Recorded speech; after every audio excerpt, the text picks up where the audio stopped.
Olá! Uma pergunta que muita gente se faz é: como a gente pode ter certeza de que o dinheiro dos nossos impostos está sendo bem usado? Pois é, hoje vamos investigar justamente isso. Como se audita um programa do governo para saber se ele realmente funciona?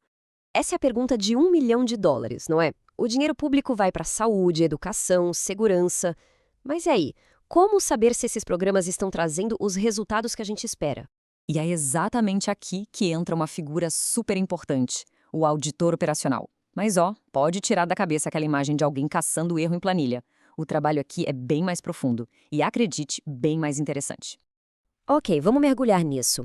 A auditoria operacional, ela não está preocupada só com finanças ou se as regras foram seguidas, não. O foco dela é no desempenho. A ideia não é só apontar o dedo para o erro, mas sim ajudar a máquina pública a rodar melhor. É isso aqui. Essa é a missão, o grande objetivo. É uma virada de chave, sabe? Em vez de só ficar checando se a lei foi cumprida, o foco é avaliar o desempenho para gerar melhoria de verdade. É uma ferramenta de aperfeiçoamento, no fim das contas. Tá, mas como é que se mede esse tal de desempenho? Então, os auditores usam um esquema bem poderoso conhecido como os 4 E's. E para a gente entender isso de um jeito fácil, nada melhor que um exemplo prático. Imagina só um programa de vacinação contra o sarampo. É um exemplo perfeito, sério. Ele ajuda a gente a ver como esses conceitos funcionam na vida real e como uma coisa se conecta com a outra. O primeiro E é de economia.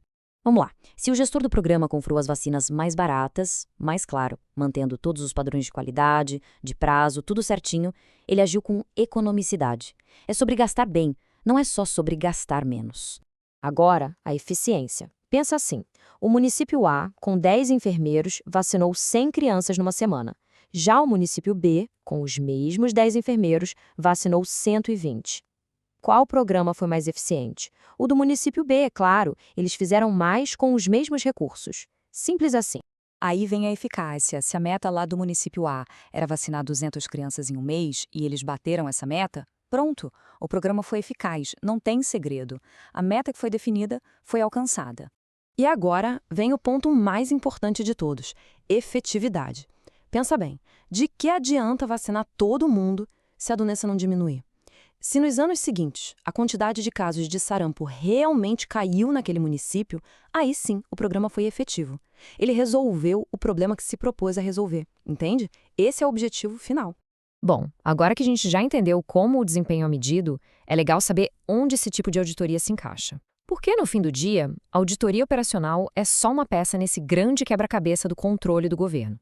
Olha só que interessante essa comparação. Enquanto a auditoria de conformidade vai ver se as leis foram seguidas e a financeira se os números batem, a operacional, que é essa primeira coluna, ela quer saber do desempenho. O papel do auditor aqui é completamente diferente.